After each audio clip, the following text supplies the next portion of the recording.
नमस्ते बच्चों। मैं मनीषा गोखले आशीष हिंदी क्लासेस में आप सभी का स्वागत है। आज हम पढ़ने जा रहे हैं मिथिलेश्वर द्वारा लिखी गई कहानी हरिहर काका का चौथा और अंतिम भाग। तो चलिए शुरू करते हैं। इस भाग में आए नए शब्द और मुहावरों के अर्थ मैं यहाँ दे रही हूँ ताकि आपको पाठ को पढ़ने और समझने में आसानी हो। लेकिन हरिहर काका सोच कुछ और रहे थे और वातावरण कुछ दूसरा ही तैयार हो रहा था। ठाकुर बारी से जिस दिन उन्हें वापस लाया गया था उसी दिन से उनके भाई और रिश्ते नाते के लोग समझाने लगे थे कि विधिवत अपनी जायदाद वे अपने भतीजों के नाम लिख दें।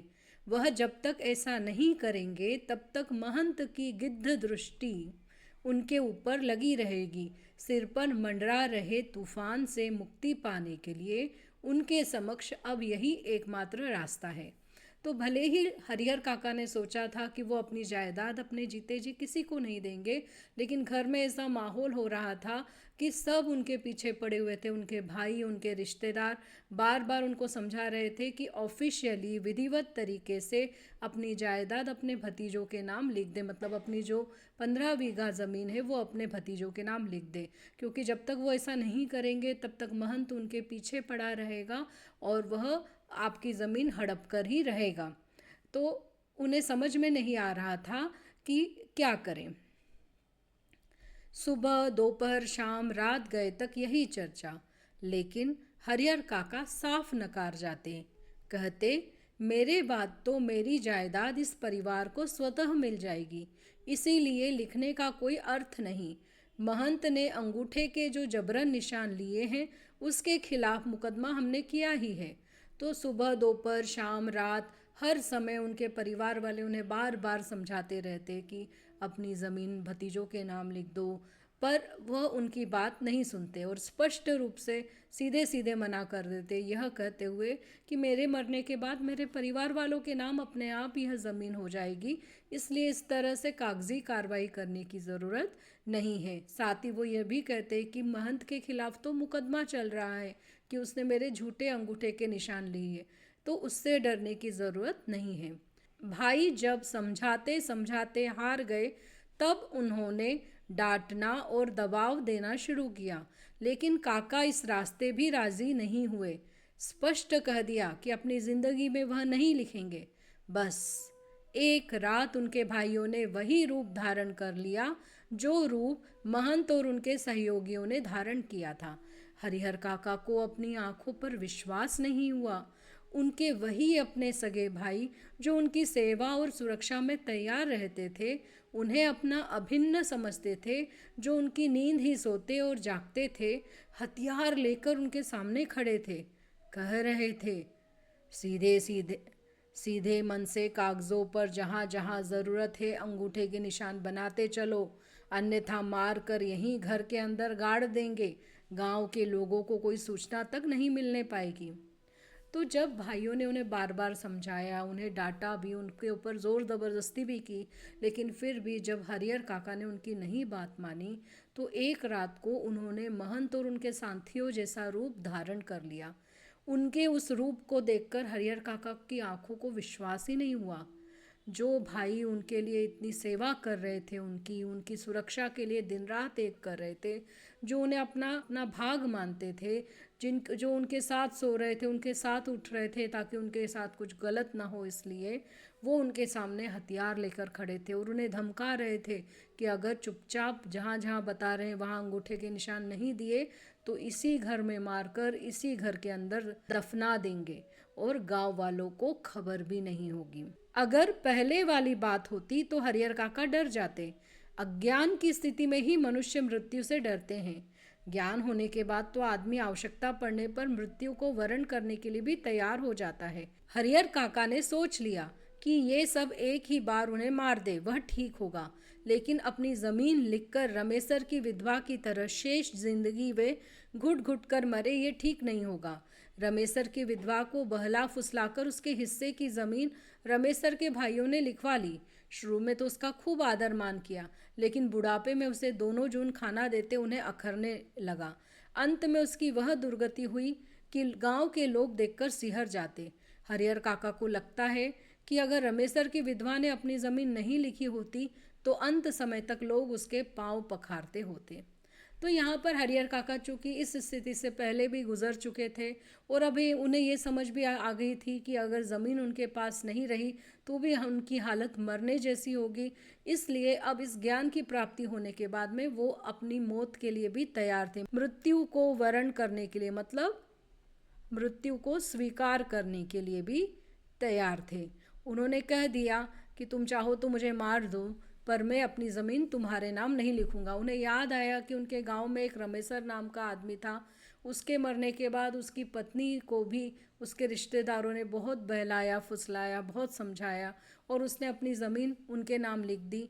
शुरू में तो उसका थोड़ा बहुत आदर सत्कार हुआ और बाद में बुढ़ापे में उसे 2 वक्त का खाना भी नसीब नहीं होता था।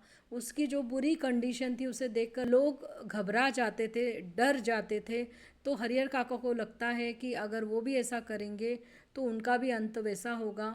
और वो ये भी सोचते हैं कि अगर रमेसर की पत्नी ने अपनी ज़मीन नहीं दी होती तो आखिरी दम तक उन्हें वही सम्मान और आदर मिलता। हरिहर काका गुस्से में खड़े हो गए और गरजते हुए बोले, मैं अकेला हूँ, तुम सब इतने हो, ठीक है मुझे मार दो, मैं मर जाऊंगा, लेकिन जीते जी एक धूर जमीन भी तुम्हें नहीं लिखूंगा। तुम सब ठाकुरबाड़ी के महंत पुजारी से तनिक भी कम नहीं। देखते हैं कैसे नहीं लिखोगे, लिखना तो तुम्हें है ही, चाहे हंस के लिखो या रो के। तो हरिहर काका ने जब भाइयों का यह रूप देखा तो वो गुस्से में खड़े हो गए और गुस्से में बोले कि तुम जो चाहे वो कर लो, चाहो तो मुझे मार दो, लेकिन मैं अपनी ज़िंदगी होते हुए तो अपनी ज़मीन किसी के भी नाम नहीं लिखूंगा। और वो कहने लगे कि तुम भी महंत के जैसे ही लालची और धूर्त हो। इस पर उनके भाई बोले कि देखते हैं हम तुम क्या कर लोगे। हरिहर काका के साथ उनके भाइयों की हाथापाई शुरू हो गई। हरिहर काका उस घर से निकलकर बाहर गांव में भाग जाना चाहते थे, लेकिन उनके भाइयों ने उन्हें मजबूती से पकड़ लिया था। प्रतिकार करने पर जब वे प्रहार भी करने लगे थे, अकेले हरिहर कई लोगों से जूझ सकने में असमर्थ थे। फलस्वरूप उन्होंने अपनी रक्षा के लिए खूब जोर जोर से चिल्लाना शुरू कर दिया। अब भाइयों को चेत आया कि मुंह तो उन्हें पहले ही बंद कर देना चाहिए था। उन्होंने तत्क्षण उन्हें पटक उनके मुंह में कपड़ा ठूस दिया, लेकिन ऐसा करने से पहले ही काका की आवाज़ गांव में पहुंच गई थी। टोला पड़ोस के लोग दालान में जुटने लगे थे। ठाकुरबाड़ी के पक्षधरों के माध्यम से तत्काल यह खबर महंत जी तक भी चली गई थी, लेकिन वहां उपस्थित हरिहर काका के परिवार और रिश्ते नाते के लोग गांव के लोगों को समझा देते कि अपने परिवार का निजी मामला है, इससे दूसरों को क्या मतलब। लेकिन महंत जी ने वह तत्परता और फुर्ती दिखाई जो काका के भाइयों ने भी नहीं दिखाई थी। वह पुलिस की जीप के साथ आ धमके। तो हरिहर काका और उनके भाइयों के बीच में हाथापाई, मारपीट शुरू हो गई। हरिहर काका घर से बाहर निकलना चाहते थे, गांव की तरफ भागना चाहते थे, लेकिन उनके भाइयों ने उन्हें बहुत मजबूती से पकड़ रखा था। वो प्रतिकार करना चाहते थे, विरोध करना चाहते थे, लेकिन वो अकेले थे और उनके भाई और रिश्तेदार बहुत अधिक संख्या में थे, इसलिए वो कुछ नहीं कर सकते थे। तो उन्होंने अपने सुरक्षा के लिए, अपने बचाव के लिए ज़ोर ज़ोर से चिल्लाना शुरू कर दिया। तब भाइयों को चेत आया, तब भाइयों को ध्यान आया कि उन्हें पहले उनके मुंह को बंद कर देना चाहिए था। तो उन्होंने तुरंत उनके मुंह में कपड़ा ठूस लिया, लेकिन तब तक लोगों तक उनकी आवाज़ पहुंच चुकी थी। तो लोग आस पड़ोस के वहाँ आने लगे, यहाँ तक कि उसमें जो महंत के पक्षधर थे, ठाकुरबाड़ी के पक्षधर थे, उन्होंने जाके ठाकुरबाड़ी में सूचना कर दी। और महंत ने इतनी चालाकी दिखाई कि वो अकेला नहीं आया, अपने साथ पुलिस को लेकर ही आया। पुलिस आने के बाद निजी मामले का सवाल खत्म हो गया। घर तलाशी शुरू हुई। फिर हरिहर काका को उससे भी बदतर हालत में बरामद किया गया, जिस हालत में ठाकुरबाड़ी से उन्हें बरामद किया गया था।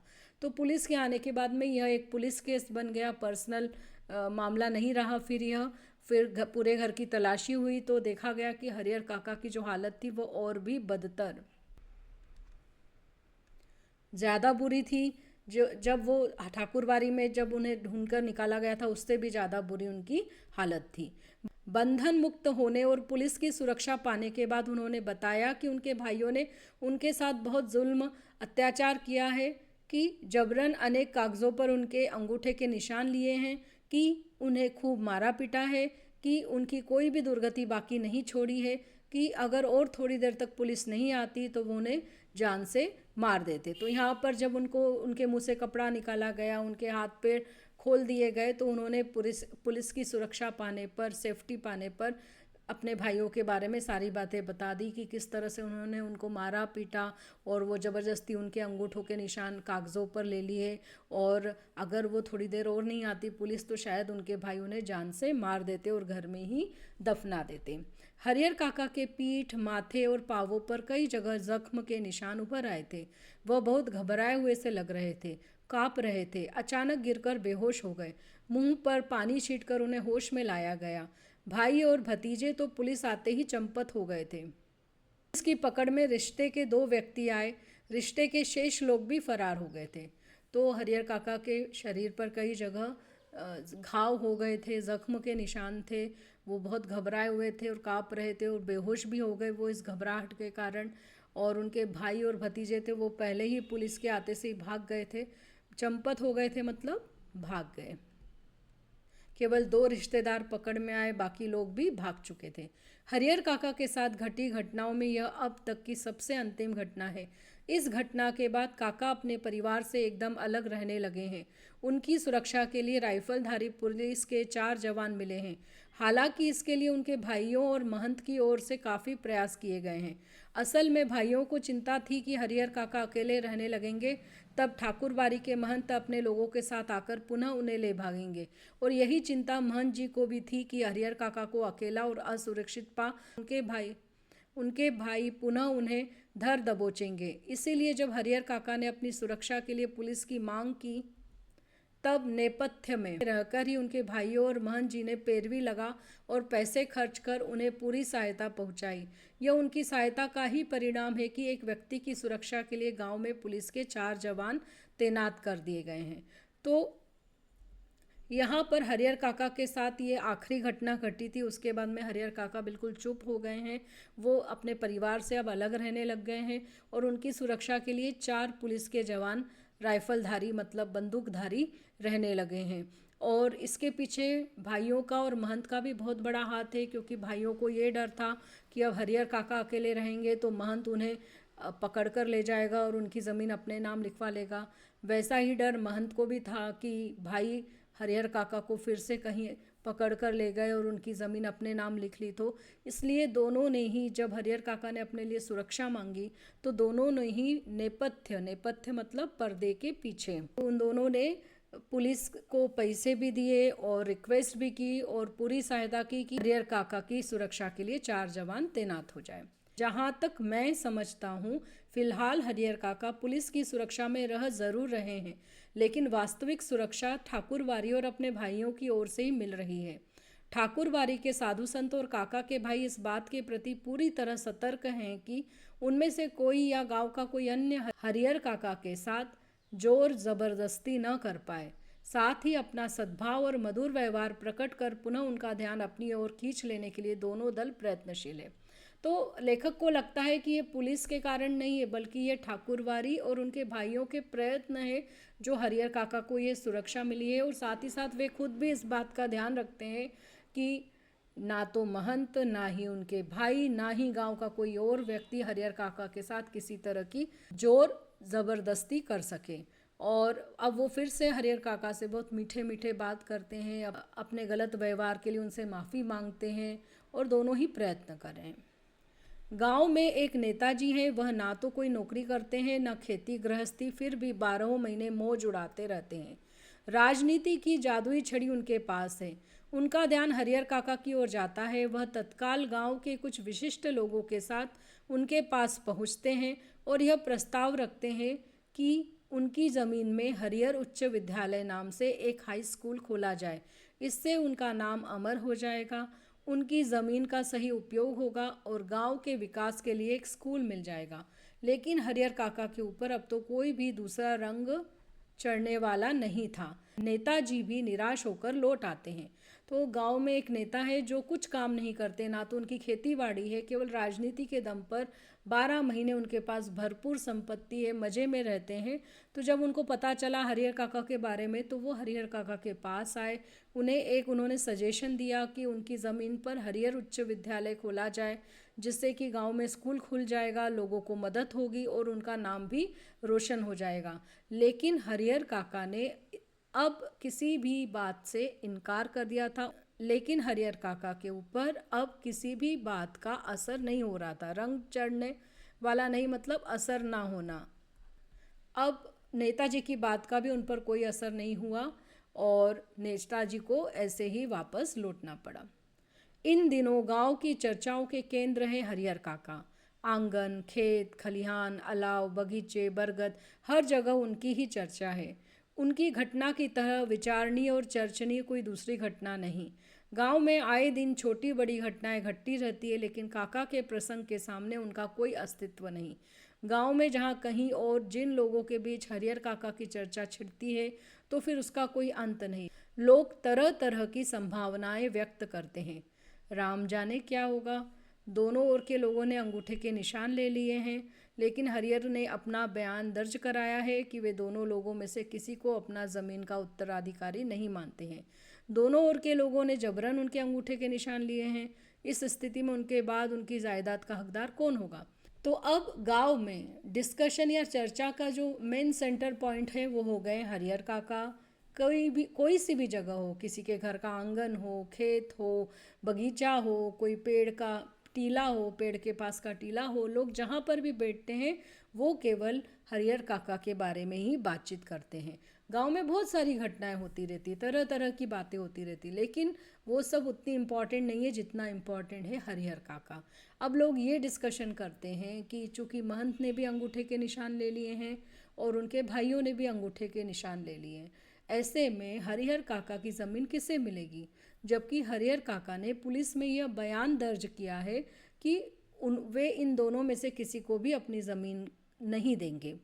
ऐसी कंडीशन में उनकी जायदाद फिर किसे मिलेगी। तो ये प्रश्न लोगों के मन में है और वो जब भी मौका मिलता है इसी बारे में डिस्कशन करने लगते हैं। लोगों के बीच बहस छिड़ जाती है। उत्तराधिकारी के कानून पर जो जितना जानता है उससे 10 गुना अधिक उगल देता है, फिर भी कोई समाधान नहीं निकलता। रहस्य खत्म नहीं होता, आशंकाएं बनी ही रहती है, लेकिन लोग आशंकाओं को नज़रअंदाज कर अपनी पक्षधरता शुरू कर देते हैं कि उत्तराधिकार ठाकुरबाड़ी को मिलता तो ठीक रहता। दूसरी ओर के लोग कहते कि हरिहर के भाइयों को मिलता तो ज़्यादा अच्छा रहता। तो यहाँ लोगों के बीच में इस बात पे आर्ग्यूमेंट होते रहते हैं, बहस होती रहती है कि कौन उस ज़मीन का मालिक बनेगा। जिसको जितना मालूम है इस बारे में कानून, वो उससे और ज़्यादा बताता रहता है। और साथ ही लोग डाउट भी करते हैं तो फिर ज़मीन किसको मिलेगी, क्या होगा हरिहर काका की ज़मीन का।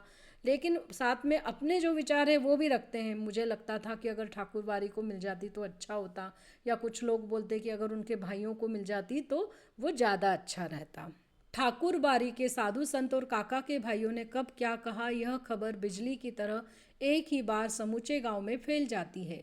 खबर झूठी है कि सच्ची, इस पर कोई ध्यान नहीं देता। जिसे खबर हाथ लगती है वह नमक मिर्च मिला उसे चटका कर आगे बढ़ा देता है। एक खबर आती है कि महंत जी और हरिहर काका के भाई इस बात के लिए अफसोस कर रहे हैं कि अंगूठे के निशान लेने के बाद उन्होंने हरिहर को खत्म क्यों नहीं कर दिया। बात ही आगे नहीं बढ़ती।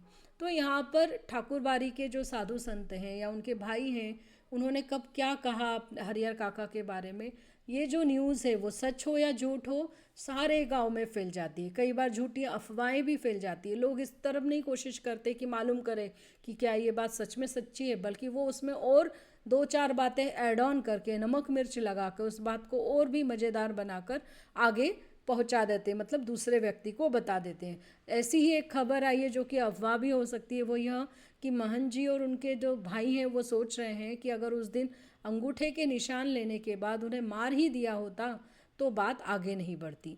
एक दूसरी खबर आती है कि हरिहर काका मरेंगे तो उन्हें अग्नि प्रदान करने के लिए ठाकुरबाड़ी के साधु संतों और काका के भाइयों के बीच काफ़ी लड़ाई होगी। दोनों ओर से अग्नि प्रदान करने का निश्चय हो चुका है। इस संदर्भ में उनकी लाश हस्तगत करने के लिए खून की नदी बहेगी। एक तीसरी खबर आती है कि हरिहर काका की मृत्यु के बाद उनकी ज़मीन पर कब्जा करने के लिए उनके भाई अभी से तैयारी कर रहे हैं। इलाके के मशहूर डाकू बुटन सिंह से उन लोगों ने बातचीत पक्की कर ली है।